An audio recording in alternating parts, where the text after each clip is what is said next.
At the coach's breakfast this morning, Sean Payton, coach of the Saints, the most aggrieved party, one would think, at this year's owners meeting out of the coaches, said that the competition committee spoke last night.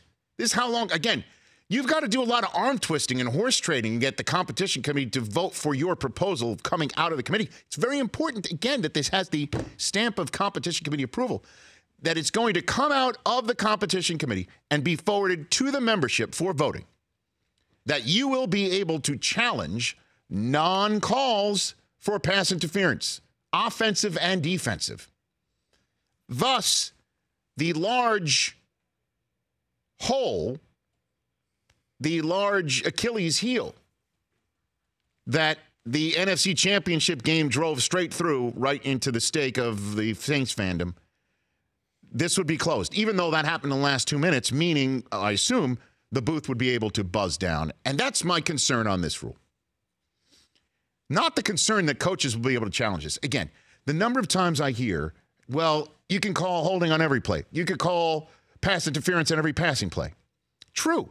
But if you have the same number of challenges available to coaches, they will think twice before using the challenge flag on something that wasn't called, knowing that a ref isn't going to go underneath the hood and say, you know what?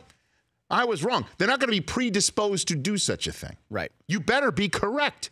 You'll blow a challenge. If you still only have 2 to get the third for free, you got to think twice about it. Also, if, as it was discussed before, I don't know if this is what's going to come out of the committee, and I hope it does, that if you do challenge something like this and you're wrong, you lose yardage too. You not only lose your challenge and the ability to get a third because you've already lost one of your first 2, you'd be backed up yardage, so you better think twice about it.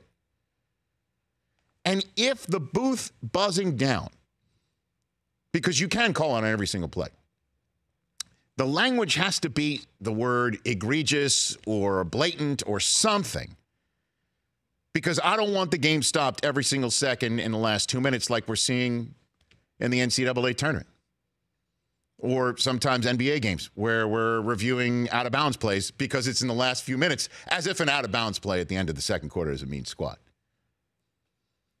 So if we can get that right, this has to be passed. We got to get this thing done.